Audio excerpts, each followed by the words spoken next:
میرا آپریشن ہوا اور میرا پتا نکال دیا گیا۔ بڑھاپے میں ہونے والے اس آپریشن کی وجہ سے مجھے کئی ہفتے بستر پر رہنا پڑا۔ دوسری بات لکھی، اسی سال میں ہی میری عمر 60 سال ہو گئی اور مجھے اپنی پسندیدہ اور اہم ترین ملازمت سے فارغ کر دیا گیا، اور میں نے نشر و اشاعت کے اس ادارے میں اپنی زندگی کے 30 سال گزارے تھے۔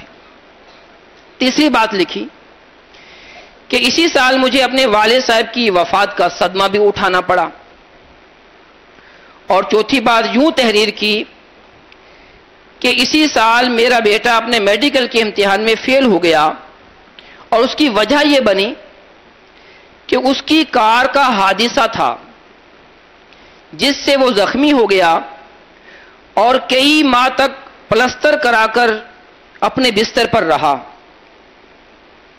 یہ سب لکھنے کے بعد اس نے آخری بات لکھی، کیا ہی برا سال تھا یہ۔ مصنف یہ لکھ رہا تھا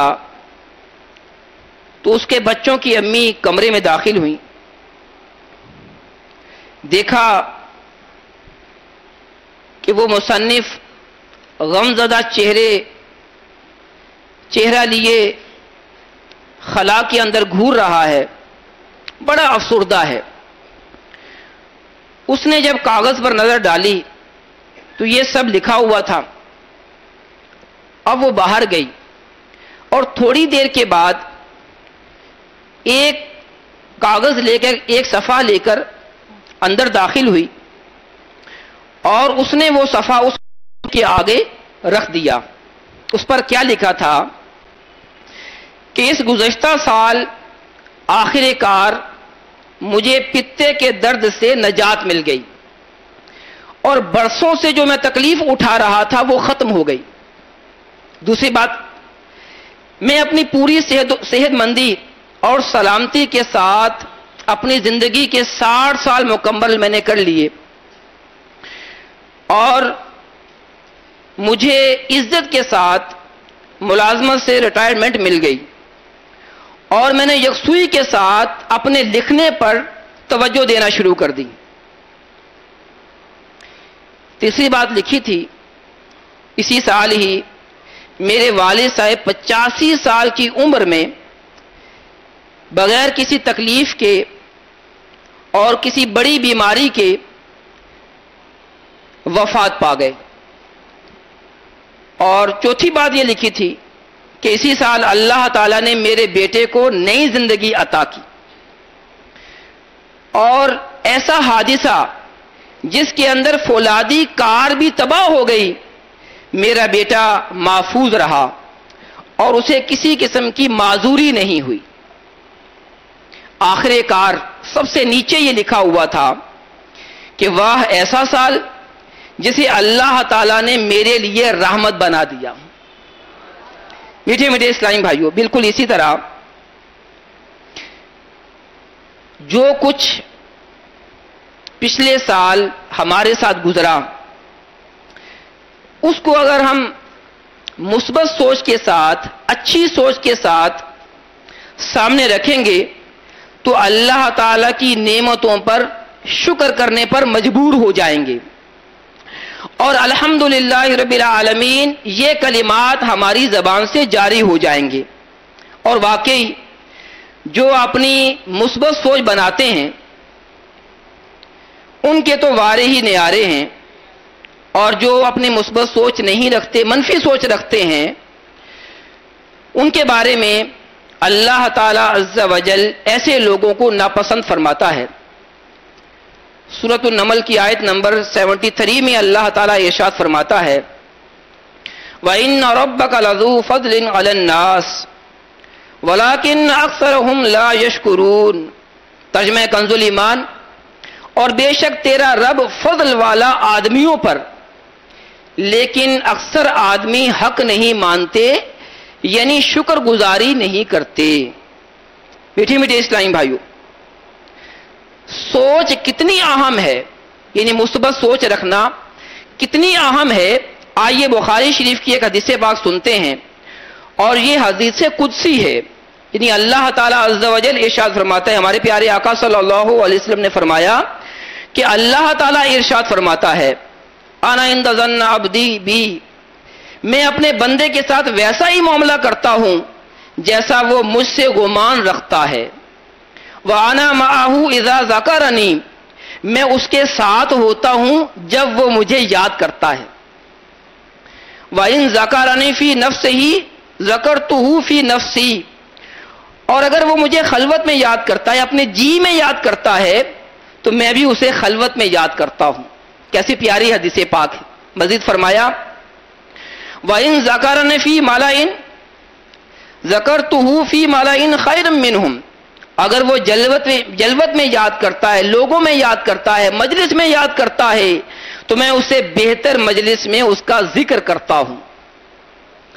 اور اگلی بات ہمیشہ ہماری سوچ کو مثبت بنانے والی ہے، ہمارے حوصلوں کو بلند کرنے والی ہے۔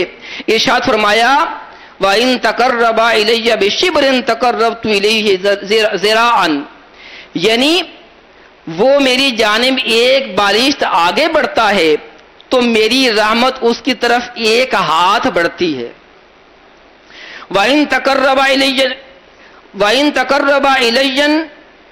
ذِرَاعًا تَقَرَّبْتُ إِلَيْهِ بَاعًا، وہ میری طرف ایک ہاتھ بڑھتا ہے تو میری رحمت اس کی طرف ایک گز بڑھتی ہے۔ وَإِنْ أَتَانِي يَمْشِي آتَيْتُهُ هَرْوَلَةً، وہ میرے پاس چل کر آئے تو میری رحمت اس کی طرف دوڑ کر آتی ہے۔ تو میٹھے میٹھے اسلامی بھائیوں، اس حدیث پاک کا پہلا حصہ کہ میں اپنے بندے کے ساتھ ویسا ہی معاملہ کرتا ہوں جیسا وہ مجھ سے گمان رکھتا ہے، تو لہٰذا اپنی سوچ کو مثبت رکھنا، بہتر رکھنا یہ ضروری ہے۔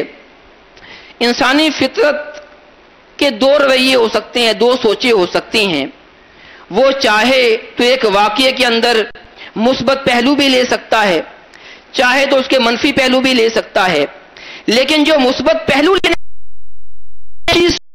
والا ہے وہ دنیا کے اندر بھی کامیاب ہو جاتا ہے اور آخرت میں بھی کامیاب ہو جاتا ہے۔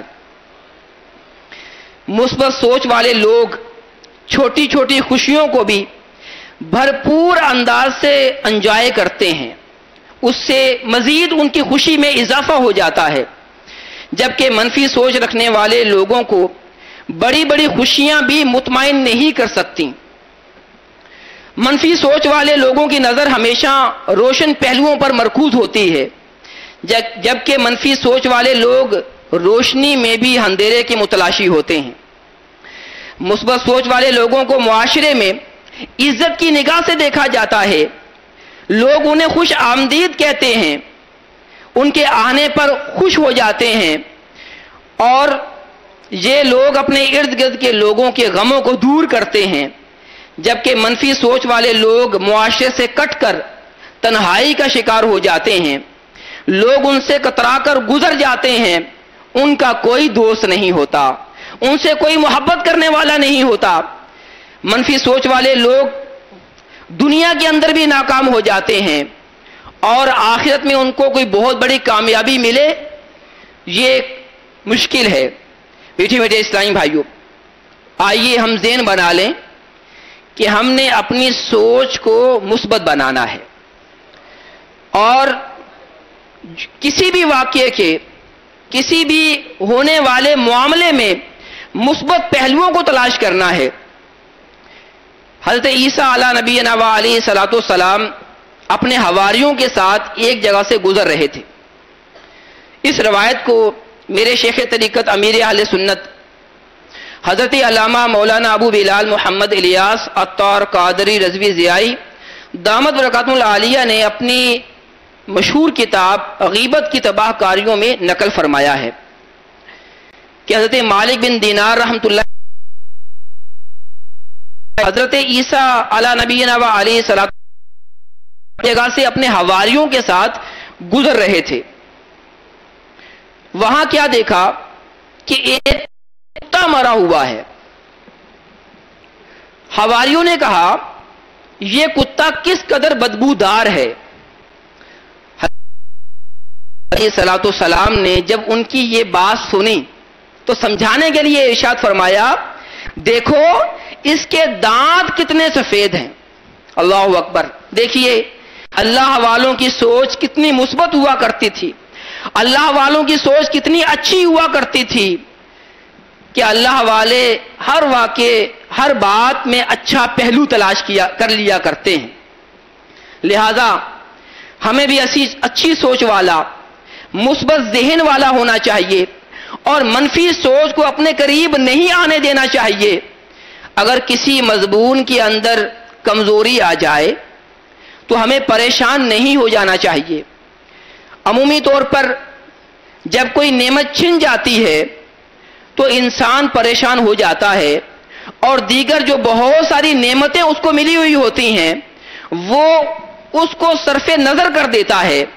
آپ نے دیکھا ہوگا کہ آپ کے چھوٹے بھائی کے پاس اگر 3 کھلونے ہوں اور ان میں سے ایک کھلونا ٹوٹ جائے اب وہ رونا شروع کر دیتا ہے. اب اس کو بہت سمجھایا جائے کہ آپ کے پاس 2 کھلونے موجود ہیں لیکن وہ روتا چلا جاتا ہے, بہلتا ہی نہیں. تو ہمیں بھی اپنی سوچ بچوں جیسی نہیں بنانی. ہماری سوچ مثبت اور پختہ ہونی چاہیے اور ہمارے حوصلے بلند ہونے چاہیے. کبھی بھی منفی سوچ ہمارے قریب نہ آنے پائے. یہ کیسے ہو سکے گا؟ اس کے لیے ہمیں کوشش کرنا ہوگی. ہم اپنی سوچ کو کس طرح بہتر بنا سکتے ہیں, اپنے حوصلوں کو کیسے بلند کر سکتے ہیں, ہم دوسروں کی سوچ کو کس طرح مثبت بنا سکتے ہیں, ہم دوسروں کو کس طرح حوصلہ افزائی کر سکتے ہیں, آئیے سنتے ہیں. سب سے پہلی بات تو یہ ہے کہ خود کو تبدیلی پر مائل کریں. خود کو تبدیلی پر مائل کریں, تبدیلی کی جانب مائل کریں. خوشی کوئی ایسا عنصر نہیں ہے کہ جسے آپ ہر طرز عمل اپنا کر حاصل کر سکتے ہیں, بلکہ خوشی کے حصول کی خاطر آپ کو اپنے رویے اور طرز عمل میں تبدیلی لانا ہوگی. اس بات پر غور کریں کہ کیا یہ تبدیلی آپ کے لیے ترقی اور خوشی کا باعث ہو سکتی ہے. اس مقصد کے لیے یعنی اپنے آپ کو حوصلہ دینے کے لیے, اپنی سوچ کو مثبت بنانے کے لیے کیا کرنا ہوگا کہ آپ اپنی زندگی کے 3 اہم واقعات کو یاد کریں. مثلا آپ کی کون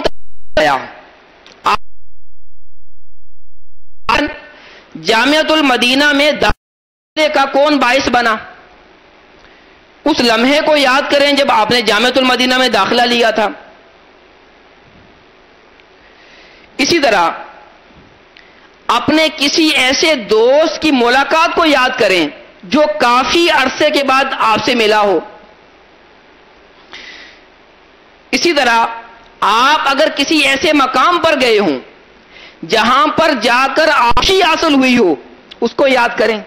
مثلا اللہ تعالیٰ عز و جل نے آپ کو مدینہ شریف جانے کی توفیق عطا کی ہو تو اب آپ یاد کریں کس طرح مدینہ شریف گیا تھا, کس طرح مدینہ شریف میں جاتے ہی سب سے پہلے گنبد خضرا پر جو نظر پڑی تھی اس وقت میری کیا کیفیت تھی, جب میں سنہری جالیوں کے سامنے تھا تو مجھے کتنا لطف آ رہا تھا, وغیرہ وغیرہ. اس طرح کے وہ واقعات یاد کریں جن سے آپ کو خوشی حاصل ہوئی ہو.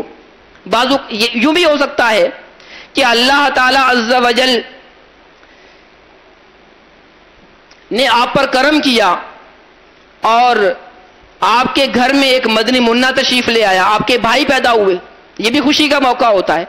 اس طرح خوشی کے لمحات کو, واقعات کو یاد کریں گے تو آپ کی سوچ مثبت بنے گی, آپ کے حوصلے بلند ہوں گے اور آپ جو کر رہے ہیں, جیسے جامعۃ المدینہ میں آپ پڑھ رہے ہیں یا اگر آپ کاروبار کر رہے ہیں یا آپ کوئی اہم کام کرنے جا رہے ہیں تو انشاءاللہ عز و جل آپ کا حوصلہ بلند ہوگا اور اس کام میں آپ کو کامیابی نصیب ہوگی. اور بہتر یہ ہے کہ اہم اس طرح کے واقعات، اہم کامیابی آپ اپنے کمرے کے اندر لکھ کر نمایاں کر دیں. مثلا نعت خوانی میں آپ اول مقام پر آئے یا کسی درجے کے اندر آپ نے اعلیٰ پوزیشن حاصل کی اور آپ کو کوئی تحفہ ملا تو اس کو نمایاں جگہ پر رکھ دیں. تو یوں جب آپ اس تحفے پر نظر ڈالیں گے تو انشاءاللہ مزید آگے بڑھنے کا جذبہ جو ہے وہ مزید بڑھتا چلا جائے گا. دوسری بات کہ جب کبھی آپ تھک جائیں تو اپنا ماحول تھوڑا سا تبدیل کر لیں. ماحول سے مراد جس جگہ آپ بیٹھے ہوئے ہیں اس جگہ سے آپ ہٹ جائیں. جب کبھی پریشان ہو، ذہنی الجاؤ ہو جائے تو اس پریشانی کے اندر، اس پریشانی کو ختم کرنے کے لیے وہاں سے اٹھ دیں، اٹھ جائیں. اور ایک اور مثال، مثلا آپ کتاب کا مطالعہ کر رہے تھے، ہدایہ شریف پڑھ رہے تھے. ہدایہ شریف پڑھتے پڑھتے آپ اصول الشاشی دیکھ لیجئے، نور الانوار کا مطالعہ کرنا شروع کر دیجئے. تو اس طرح چینجنگ لائیں گے، تھکاوٹ کے اندر کچھ کمی. یاد رکھیے ذہنی پریشانی اور تھکاوٹ جو ہے یہ انسان کے عمل کو کمزور کر دیتی ہے. تو آپ کوشش کریں کوئی ایسا عمل کریں جس سے آپ کی تھکاوٹ دور ہو جائے. ایک اور مثال، کسی اسلامی بھائی نے کوئی ایسی بات آپ کے سامنے کی کہ آپ کو غصہ آ گیا، بات بڑی غصے والی ہے، آپ غصے سے لال پیلے ہو گئے اور اندر ہی اندر ایک جذبہ بن رہا ہے میں اس کا منہ توڑ دوں، اس نے مجھے ایسی بات کہہ دی. تو اب جواب آپ نے منہ توڑنے سے نہیں دینا، بلکہ آپ فوراً اس کے آگے سے ہٹ جائیں، کسی اور کام میں لگ جائیں، بار بار وہ بات اپنے ذہن کے اندر نہ دہرائیں. اسی طرح گھر میں والدہ نے کچھ بات کہہ دی، آپ کو غصہ تو بہت آیا تو گھر سے تھوڑی دیر کے لیے باہر نکل جائیں. استاد صاحب نے کوئی ایسی بات کہہ دی جو آپ کے مزاج کے خلاف تھی تو آپ صبر کر جائیں. تو اس طرح کرنے سے بھی، ماحول کو بدلنے سے بھی آپ کی جو منفی سوچ بننے جا رہی ہے وہ مثبت کی طرف بڑھتی چلی جائے گی. اور ویسے بھی آپ نے سنا ہوگا، پڑھا ہوگا کہ تلاوت قرآن کرتے کرتے اگر آپ تھک جاتے ہیں تو اب شرعی حکم یہ ہے کہ آپ تلاوت قرآن موقوف کر دیں. جب آپ دوبارہ فریش ہو جائیں تو اب تلاوت قرآن کیجیے. تو کتنا اہم یہ مسئلہ ہے، اس سے ہم دوسرے اس کے مطابق ترکیب بنا سکتے ہیں.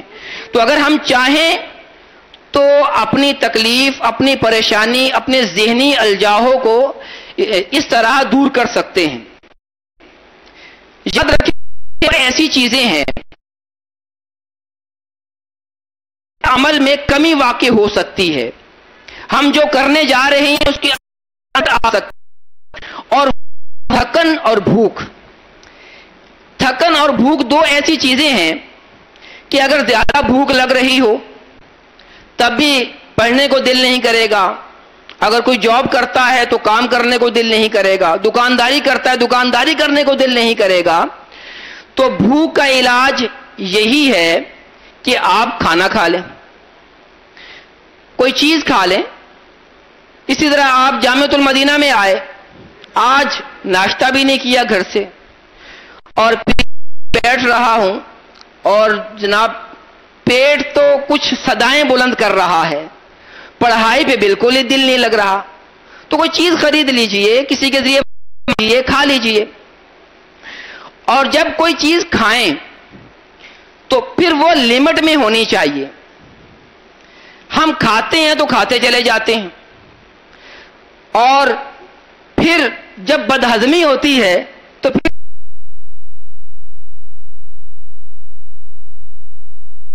بھوک کو ختم کرنے کے لیے لمٹ میں کھا لیں، کچھ نہ کچھ کھا لیں. اس سے بھی آپ کو انرجی حاصل ہوگی اور آپ جو کرنے جا رہے ہیں انشاءاللہ العزیز اس میں آپ کو معاونت مل جائے. اور امیر اہل سنت نے ہمیں مدینہ لگانے کا ارشاد فرمایا ہے کہ جب کھانا قوت حاصل کرنے کے لیے کھائیں، یعنی چاہیے کہ جو میں عبادت کر رہا ہوں اس پر مجھے قوت حاصل ہو جائے، اور یہ قوت اسی وقت ہم کم کھائیں گے. تو کھانا کھا لیجئے. اگر آپ تھک گئے ہیں تو تھوڑا سا آرام کر لیجئے. یاد رکھیے کہ اگر آپ کوئی اہم کامیابی حاصل کرنا چاہتے ہیں تو آپ کو اپنی نیند پوری کرنا ہوگی، اور سوتے وقت نیت یہ کرنی چاہیے کہ اس پر قوت حاصل کرنے کے لیے میں سو رہا ہوں. جب کبھی بعض اوقات ہم نے اپنی نیند پوری کی ہوئی ہوتی ہے، مثلا ہم 6 گھنٹے سوتے ہیں یا 7 گھنٹے سوتے ہیں یا 8 گھنٹے سوتے ہیں، تو ہم نے اپنا سونے کا پیریڈ تو اتنا ہی رکھا، لیکن جب سو کر اٹھے تو ہماری تھکاوٹ دور نہیں ہوئی، تو پھر نیند آ رہی ہوتی ہے. تو اب ہمیں یہ چاہیے کہ ہم اس نیند کو دور کرنے کی کوشش کریں. بیٹھ کر نیند آ رہی ہے تو اب کھڑے ہو جائیے. کمرے کے اندر نیند آ رہی ہے تو کمرے سے باہر نکل جائیے.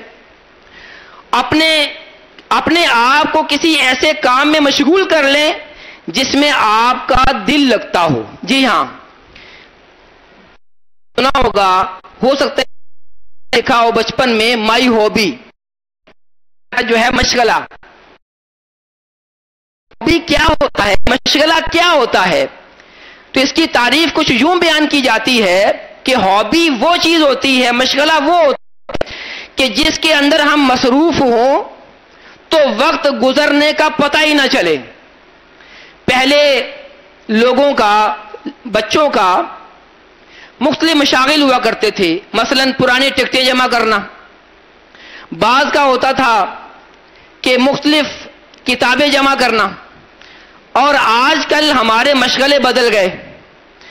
اب کیا اہم مشغلہ بن گیا کہ جب فارغ ہوئے تو موبائل کھول لیا، واٹس ایپ چیک کرنا شروع کر دیے، انٹرنیٹ کی دنیا کے اندر پہنچ گئے، اور جو نہیں دیکھنا وہ دیکھتے ہیں، جو نہیں سننا وہ سنتے ہیں. تو وقت یوں برباد ہوتا چلا جاتا ہے اور ہمیں احساس تک نہیں ہوتا. بہرحال یہ تو ضمنی بات تھی. اپنے قیمتی وقت کو بچائیے اور ایسے لا یعنی اور فضول کاموں میں اپنا وقت خراب نہ کیجیے. بہرحال توانائی حاصل کرنے کے لیے، فریشمنٹ اپنے اندر دوبارہ ایک جذبہ بیدار کرنے کے لیے نیند مکمل کیجیے. اگر بھوک لگی ہو تو آپ کھانا کھا لیجیے. تو میٹھے میٹھے اسلامی بھائیوں، حج صاحبان پہلے صرف 2 پیرول یا ضمانت پر رہائی دیتے ہیں. جب کھانا نہیں کھایا ہوتا تو اس وقت تک صرف 20% کام کرتے ہیں، اور جب لنچ کر لیتے ہیں، کھانا کھا لیتے ہیں، تو یہی تناسب 20% سے بڑھ کر 60% ہو جاتا ہے. تو چنانچہ آپ کو بھی بھوک لگی لیا کریں. میٹھے میٹھے اسلامی بھائیوں، یاد رکھیے، سوچ کو مثبت بنانے کے لیے، بہتر بنانے کے لیے جو واقعات ہو گزرے ہیں ان کے اچھے پہلوؤں پر نظر رکھیں. یاد رکھیں، ماحول جتنا بھی خراب ہو، اس میں جتنے بھی منفی پہلو ہوں، مگر مثبت پہلو ہر واقعے کے بیان کی ابتدا میں آپ نے سنے. بات صرف ان کو ڈھونڈنے کی ہے. اگر آپ کبھی ایسی سچویشن میں گر جائیں تو اپنے ذہن سے مسئلے کے حل کو نکال کر صرف 1 منٹ کے لیے اس کے منفی اور مثبت پہلوؤں کو کی کوشش کریں، اور منفی پہلوؤں کو چھوڑ دیں اور مثبت پہلوؤں کو اختیار کر لیں. اگر آپ کو 10 منفی پہلو نظر آئیں گے تو یقیناً 5 مثبت پہلو بھی نظر آ جائیں. جو آپ کے لیے مسئلے کو سلجھانے میں معاون ہو جائیں گے. لہذا منفی انہیں بطور چیلنج قبول کریں تو آپ کا ذہن زیادہ بیدار اور چست انداز میں. مثال دیتا ہوں, آپ نے ایک امتحان دیا, امتحان ثانیہ کا تھا اور سالانہ امتحان نہیں تھا, اس سے پہلے والا جو درمیان میں امتحان ہوتا ہے وہ تھا ششماہی جسے کہا جاتا ہے. ششماہی امتحان میں کسی مضمون پر آپ کے مارکس کم آئے. اب آپ پریشان, اب کیا کروں, کرنا ہے. آپ سوچیں کہ یہ نمبر کم کیوں آئے. یا تو آپ نے اس میں محنت کم کی ہوگی, توجہ کم دی ہوگی, یا پھر جو اسباق آپ کو تیار کرنے تھے وہ آپ درست طریقے سے تیار نہ کر پائے. شروع کر دیں. اگر کوئی کمزوری ہو تو استاد صاحب سے پوچھ لیں یا اپنے ہی درجے کے کسی اسلامی بھائی سے تعاون حاصل کریں. انشاءاللہ العزیز اس مضمون کے اندر آپ کامیاب ہو جائیں گے. ایک طالب علم کے بارے میں میں جانتا ہوں کہ وہ ایک مضمون میں کمزور تھا, اور کمزوری اتنی کہ نہ پوچھو بھائی. جو بھی امتحان آتا وہ یا تو فیل ہو جاتا یا اس کے نمبر کم آتے. جب اس مضمون کے اندر نمبر کم آتے تو مجموعی طور پر اس کا نمبر کم آ جاتے. وہ بڑا پریشان تھا کہ کروں تو کروں کیا.